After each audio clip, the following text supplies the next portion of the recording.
Hello and welcome. As people get logged on, it just turned 11.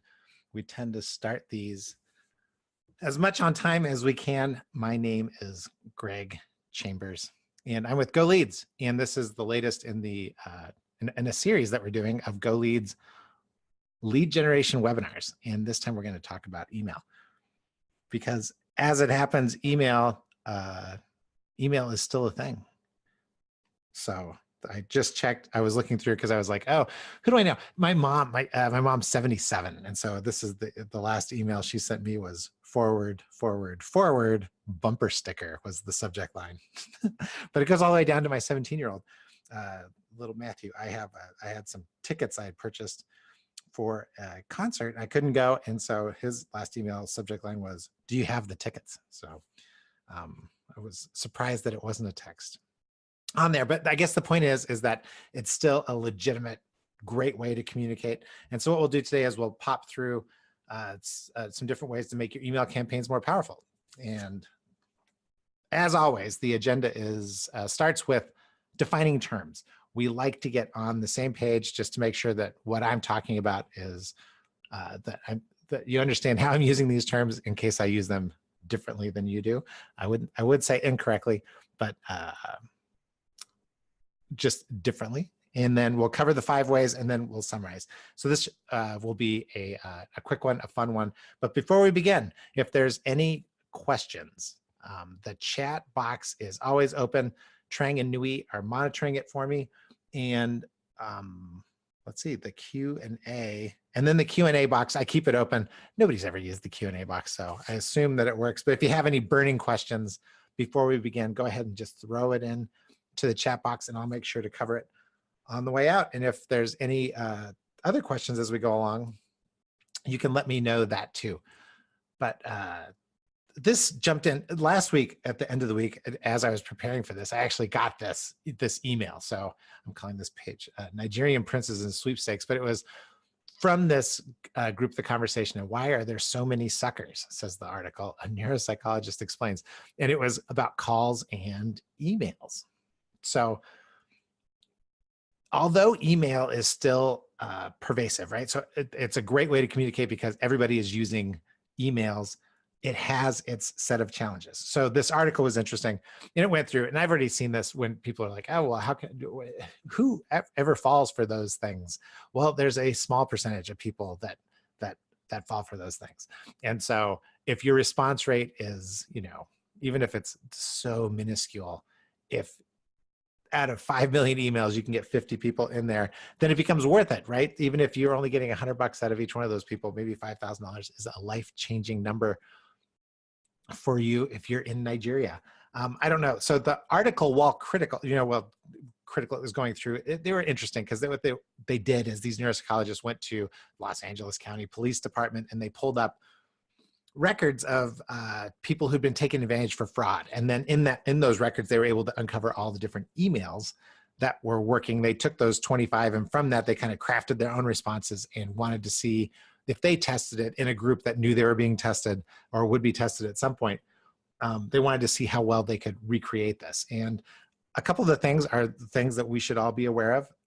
Brands win. So anytime you could use a well-known brand name, that tended to attract more response than not. The second thing is people struggle with numbers is what they found. So they found that people responded better to brands, well-known brands than not, and that they struggled with numbers as far as with that sweepstakes number was concerned. They weren't always the best at doing quick math as to what their chances actually were.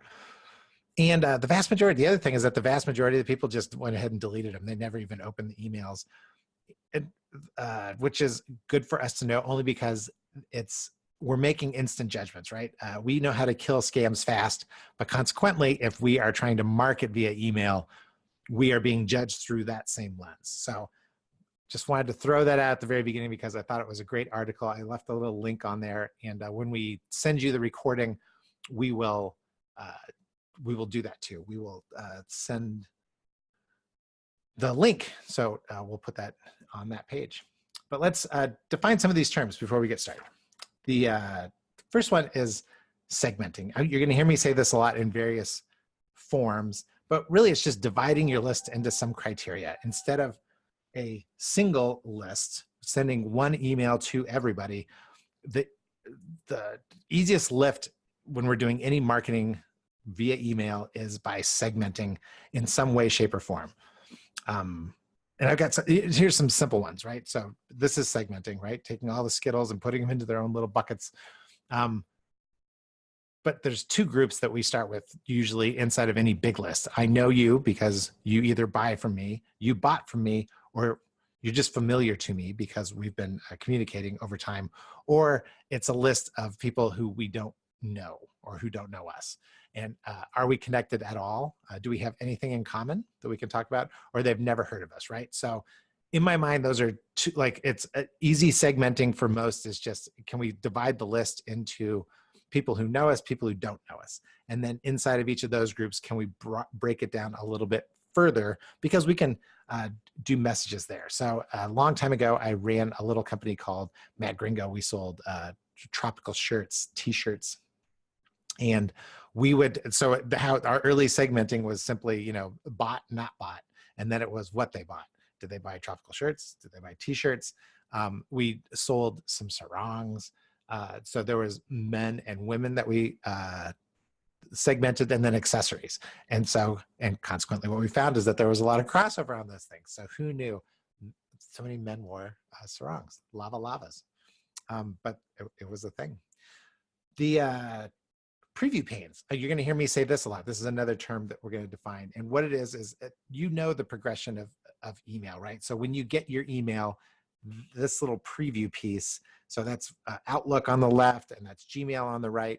This is my this is my Gmail box, which looks a little different than the Gmail box that I pulled down. But it's just simply this, like in a preview pane, it's either a zero preview, which is I can see the sender and then the subject line, or I get an actual preview when I hover over the email. It's like that, like Outlook does, it gives me a preview. So this is what I'm talking about when I'm talking about it, because the reason it's important is because before we fall in love with our creative, we need to get past the most non-creative parts of this, which is notice your own behavior, right? My own behavior is who's it from and what's the subject line before I get into anything else that goes into an email. So when I'm talking about preview panes, that's what I'm talking about as I go through some of my 5 tips. Testing, lots of spreadsheets on this one. Testing is to get better at anything, right? But especially to get better at email, all we're looking for is incremental improvement.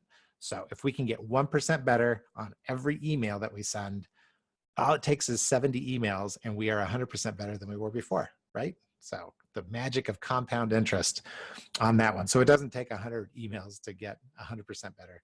We can do it in 70 if we're just aiming for that little bit of incremental improvement each time. And the only way we can get that is we need to get pretty good at Excel and breaking down, measuring what we have here. And then the last term, as I use broadcasting versus prospecting. So when I call it a campaign, I'm generally in this webinar, I'm going to be referring to general broadcast campaigns as opposed to individual prospecting campaigns.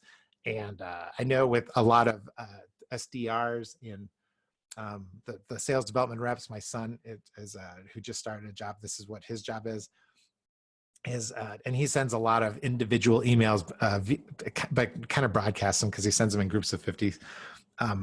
What I'm talking about is more of a general list as we go through everything. So with that in mind, we can jump into the 5 ways, and I have them laid out here. The 5 ways to improve your emails. 1, we'll talk about it's a process. 2, we'll talk about which group are you in, which is that segmenting. So just like school, which group are you in? It's almost time for school to start, and the neighbors were. I was just asking them if they had their teachers yet. Which group are they in? Personalization. Hi, Bob. We'll talk about being an asset to your users. And then, I'm sorry. And then too much, which is we'll talk about when and how many to send and go through that. So and I'll give you one extra. I'll give you one extra, so it's actually 6. But the one will be something that you can implement immediately tomorrow. All right, it's a process. When I say it's a process, I'm talking about troubleshooting. Is this right? When talking about troubleshooting. So when we start talking about testing and troubleshooting with our customers, oftentimes it can get pretty complicated because it's like, well, is it a multivariable? Is it an A/B test? Is it multivariate regression analysis? Are you doing any data analysis on the back end? What about our creative? What about our copy? What about our click-through, our call to action? All those things, it can get complicated, but at GoLeads, we keep it pretty simple. And the reason is because most of our small companies, actually, we find that they either are not sending a lot of emails or they're not doing much testing. And they may be communicating on a regular basis, but they're not doing any testing with it. So what we try to help with is just to start simple, right? That 1% better. And the way we do that is when we're troubleshooting any particular email, start with the from. How is that showing up in our inbox right away? And then the subject line. Are we testing? So let's test who it's from to make sure that we show it there with a company name or maybe a generic email address or a personalized email address. So is it from Greg Chambers or is it from GoLeads? And then what is the subject line would be the second thing to test on there. And because both of those show up in the preview, and then right after that, I am looking at that preview pane. Because a lot of corporate, we do a lot of business to business, so a lot of corporate mail, the emails don't show up in the preview pane, the images. So no matter how much time we spend on the images, the thing that shows up is, I'm gonna go backwards here real fast, is right there, right? It's just that where the arrow is pointing to, at my email, like it says Sonos, Art, Science, and Sound, the Sonos newsletter, volume 1.5.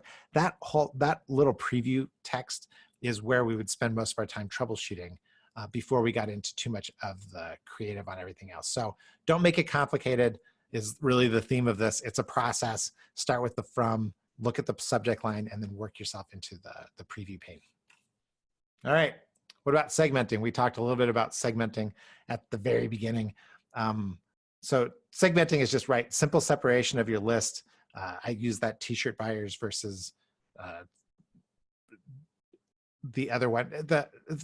My point is on this is it's worth the effort. It's a quick lift, but the quick lift comes from being unique in your messaging. So by all means, the first thing to do is try to find a way to naturally divide your list, but then you got to talk to each of these people as if they were an audience of one, right? So when I'm talking to them, it's like, hey, orange, you win. Green, you know what? You rock. Red, you kill. Purple, you know what? Yellow, you're the best. You're my favorite on those things. So the way to do this is where people get all hung up in personas. You could spend a lot of time defining a persona. For the most part, what we do is, depending on how we broke that down, if I broke it down by saying, yes, you've purchased from me before and you've done it recently, then I just need to think of when we're putting the email together, we think of that one person that had just purchased and we talk to them. If it's somebody who hasn't talked to us in a year, we talk to that one person, even though the list may be 500 strong. So personas are a popular concept, but we default to that simplify everything. What do they have in common? And then just talking to one. So an example, we were just working with a client that does equipment leasing. And when they started segmenting their natural split, right?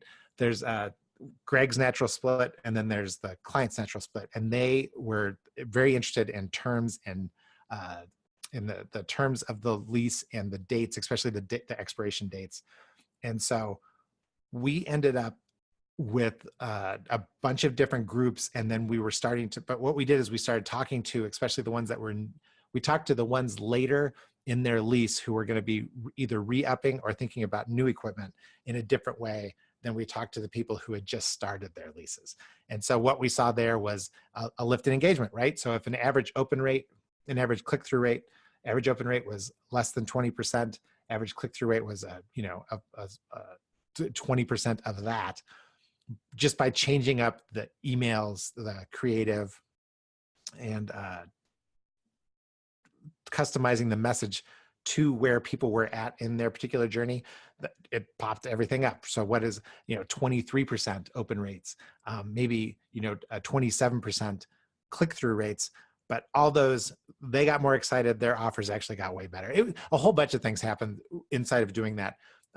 And that's what we bring to the table when we're talking about which group are they in, and that's a way to do segmenting. Make sure you're talking to each group as if you were talking to one person inside of that group. Personalization. The personalization part works, right? So what is it? Most people immediately default to the old mail merge. Use my name. There's a lot of different ways that you could do personalization that when people are talking about personalization, like the way Amazon does it, we're gonna give recommendations just for you, things like that. That's far beyond the name. But the reason it's important is because it's actually proven, right? It's proven to raise response rates. So we know that seeing our name raises response rates. So the way you start is just by doing that, right? You need to collect that information, make sure you're pulling that information over into your email marketing database. But just remember, it works until it doesn't. And so my story is really this: Tableau. CPI Corp is my individual business that I've been doing before GoLeads, and Tableau is a piece of software that I used. Well, and so technically I'm not out of business, but that rep must not have changed anything. I received an invitation to attend one of their conferences. I registered for it, so they should have an indication that something good is about to happen. I confirmed my registration when they called, and then I showed up, and the cool little machine printed out my sticker. And then the guy had a mortified look on his face, because I could see it too, where it says CPI Corp out of business as my company name. Normally that's where the company name would be. So we had a little bit of a laugh on it, but it goes back to this. If you're going to do things with personalization, you really have to have a data hygiene, a strong data hygiene game. So make sure that that's cleaned up, because even though there is a lift that happens, a lot of times we can get that same lift without going too far into trying to make this like we're talking directly to Greg. So the funniest part about that is, if you know Tableau, they're a data visualization company. That's all they do. That's all they do is work with data. And here this happened to them. So just beware. All right, too much. What I mean by too much in my next point, this would be, what am I doing? This is point number 4, is referring to this. I get a lot of questions about how often and when we should be sending emails. Inside of all those things, right? I always say test it. If you have a question, go ahead and test it. Is Monday mornings really the best time to send the emails? I don't know. What about Friday afternoon? I started a newsletter and I sent it on Friday afternoons. And people were like, oh, you must have done some testing. Well, I was like, nah, I just went through my inbox, and there was a lot of emails I received first thing Monday morning. So I thought, oh, I'll be the last one the last newsletter that gets sent out Friday afternoon. Does it work any better? I don't know. I never got that far into testing it. But I did test. The one thing that people don't test when we go through this is they are afraid to test the upper limit of sending. Like, how many emails can you really send? The only way to know is to keep sending emails. So when we're doing that, the reason we would do it is because, right, all email marketing, all marketing is outcome driven. How much can we get out of our database? We use sending more to me represents the rule of 30. So I've referenced this rule of 30 before, if you've been on one of our webinars before, but we talk about that it takes 10 impressions of a message. So that's not even just the sender, but that's the sender and the message, in order for that message to get through before it registers with somebody where they can take action. 1 out of 3 messages, they say, gets through the noise. So that's the rule of 30. So if we're planning out 30 touches, multiple emails are an easy way to do the touches, especially when we keep in mind the preview pane as opposed to heavy duty content. That being said, even though we want to increase impressions, you don't want to be a jerk. So how do you do that? Well, people are very forgiving if you are providing value on a regular basis. If you are not, right, if it's just, hey, just checking in, just checking in, just checking in, or if it's buy now, buy now, buy now, those don't always produce value. So when I buy something from Nordstrom's and immediately start getting 2 emails a day from Nordstrom's, but it's basically just sale items, like they're just throwing things at me, that's upper limit testing. How many emails can we send before Greg tries to unsubscribe? And then when he goes to unsubscribe, maybe we could just say, are these too frequent? Do you want one a day? Do you want one a week? No, actually now I just don't want any, because you've provided 0 value. As long as you are actively providing value, you should be able to test the upper limit. Now, unfortunately, what you perceive as value, whether or not you perceive value in what you're sending doesn't matter, because value is always lies with the person that is going to invest in it, right? So if they're investing their time, they have their perceived value. And the example I have behind this is there's a few new artificial intelligence companies that are out there, and they do automated follow-up. So these are directed sales organizations, robots directed at sales organizations. And what they're trying to do is help with, in this case, the Conversica robot helps with, it's really a lot of inbound, right? So if you're having problems getting in touch with people who contact you through inbound, to set appointments, they use the Conversica robot. What's interesting to me about that is that, and I've seen this in action myself, reps will send 2 to 3 emails asking for time, follow-up, an appointment, but the robot, and then they give up, right? Because they get to the point where you start thinking, am I bothering this person? Is it, have I said too much? Maybe they're just not interested. But the robot has no idea. So you can pre-program it in. And in this case, they pre-program between 7 and 10 touches before the robot gives up. And what ends up happening is the number of appointments go up, up, up. If you want to see this in action, it's probably not a big deal, but those cleaning companies, there was one, I think it's called The Maids, and I had signed up with The Maids to sign up. I think they were using this Conversica robot because it was the way that the questions are phrased tend to be the exact same way. And I'll be darned, I think I got 13. Did you talk to Jody yet? Did you talk to Jody yet? Just check in to make sure you talk to Jody. It's an interesting thing, but one thing I know is that in aggregate, the number of appointments do go up on that. So if you're going to be testing your emails, one thing to test is just, can we increase the number of emails? The only caveat to that is make sure that you are providing some value. And that's really the point number 5 on this too, is as long as you have this in mind, that I want my users to kick ass, right? When you keep that in mind, you can start to vary your message, right? So it's hard to break through the noise. There's a lot of competition out there. So if you start with the premise, what can I do to help my users / recipients, kick ass? Again, it's just a simple way to go through this. But it changes from what I see a lot of emails is ABC, right? The old Glengarry Glen Ross, always be closing. A, always B, C, closing. Well, we're changing that. And with email, you don't always have to be closing. Can you provide some extra value inside there? So going back to my personal newsletter that I send out on Fridays, if you're interested, you can look it up, chamberspivot.com. But that last, it goes out on Friday, and I've got, just over 1,000 subscribers. And the feedback, so I try this every week. It's really, there's no sales in it. It's just trying to offer advice on business development.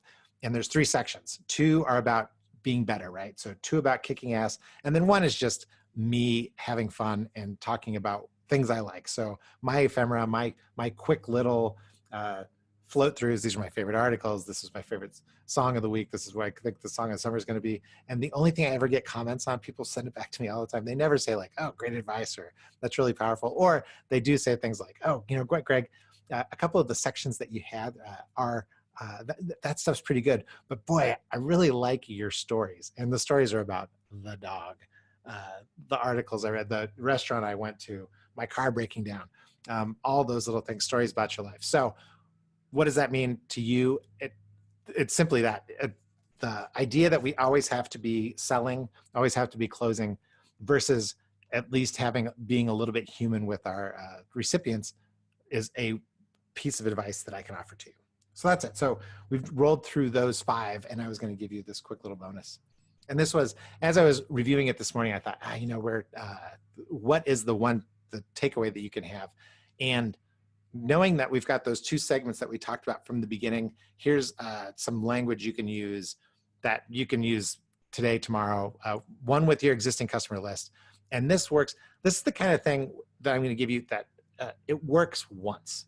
It's not something you can send every week, but if you mix it up in your next group of emails, or if you're looking for information, and it's simply, most of us could use more information about our customers in some way, shape, or form. What is it that they read? What associations do they belong to? Where do they congregate? Things that would help our business if we knew a little bit more about them. This language works really well for that. So a simple, I need a favor, I need your help, I'm trying to learn more about my customers. Could you answer a few questions? This is a solid 10-to-1 send to response ratio. And it always works, but you just can't use it all the time. You can't ask this question every quarter, because then they're like, wait, didn't you just send this thing to me? Or what other kind of information can I give you? And the trick is really in those questions. They can't be detailed questions, kind of like that, going back to the Nigerian scam at the very beginning. People aren't great with numbers, and they hate doing math. So along those same lines, the quick hit, associations they belong to, the last publication they read, newsletters that they subscribe to, those are the types of questions. And I say 1 or 2, and that's really it. The other information you can gather from other sources, such as GoLeads, but you can also directly get this kind of information from them, and which no database has except yours. And then the last one is the second group. If you do that cold list outreach, this is, and I'm kind of stealing this from my son, but we worked on this, and it's, apologize for interrupting your day. And it's really just a quick way to, you don't know anything about me, but it's quickly talking about the reason it seems to work is that breakthrough outcome and the guarantee underneath. So it's asking for very little time. It's talking about the outcome, what they're going to get from it, like the thing it is that you provide to their kind of business that is important to them. And then we could share how we help our customers get there and how we guarantee it, right? So, and right now we've been using a similar version of this with our new lead gen Compass product. But it's, the breakthrough outcome is it's an inexpensive way to generate inbound leads for the insurance industry. And so scheduling 20 minutes to share how we can help, or how we help our current customers, some of our big insurance companies, get those leads, and how we guarantee the work, scheduling a time to talk. That's the approach. So you can use those right away. And that one's more like 30 to 40 to 1. So cold list outreach is always going to be a little tougher, right? A lot of times it's the first time they've seen your name in the inbox. Sometimes that means it gets sent directly to spam.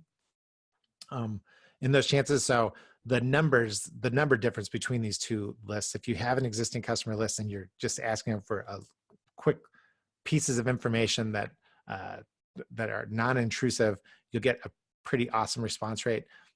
But cold list outreach doesn't, the response rates are much lower. However, even though they're lower, they also, you can get those to work. And this is a real expose yourself way of a gentle way to get a marketing qualified lead that you can follow up with. So there you go. Let me summarize these 5. Troubleshooting. It's a process, so we want to keep things simple. Which group are you in? We want to vary our approaches, and we're always making lists. So when we're trying to generate more leads from email for our customers, we have a lot of breakdowns of lists that we're trying to do for them. Personalized campaigns. The only thing I'd say is just be cautious. So watch the name sheet when it seems like it's a great idea to say, hey, user. Maybe there's a different way of just, greetings or something else. Hello, comma, dear blank, comma. Personalization works, but if you don't have super clean data, it doesn't work quite as well. Too much, try increasing the frequency of your emails. If you send a newsletter once a month, what happens if you send it every week? A lot of times that puts pressure on the internal organization to generate those useful emails. Talk to us about that. You can talk to one of our reps. We have ways to take content and break it up and spread it out over time. That works pretty well. And then make kick-ass users, right? You can send non-promotional emails and it works. One of the reasons I think it works, it certainly works at GoLeads, is because when people see your name and that's really it, the email and the subject line are the only things that they see on a regular basis, it helps you stay top of mind. So it takes extra time. You got to put in a little extra effort to come up with content that helps, but it's worth it. And then on the bonus, the language, when we send you a copy of the slides, we'll send you a copy of the recording and a copy of the slides, and then you can copy some of that language. And by all means, if you need to reach out, reach out. So as a thank you, parting gifts, I wrote a book called The Human Being's Guide to Business Growth, and it's a simple process for unleashing the power of your people for growth, how to get your whole organization helping with lead generation. Bill Matern and I, so we had both founded GoLeads, but it's really Bill's company. Over about 20 years ago, the Perfect Growth Formula is a book that we wrote. And so the nice thing about both of these books is they're concepts that you can internalize, and then it makes you look good when you bring them up in front of your people. That's what they're for. They're idea books, and they help you structure the conversation, especially the Perfect Growth Formula. And then we have Lead Gen Compass, and this is something that we're going to be taking live, well, hopefully by the end of August. But you can go sign up at leadgencompass.com, and you'll be among the first. But Sue will probably call and give you an invitation to learn more about our pilot program for Lead Gen Compass, because we've been plugging in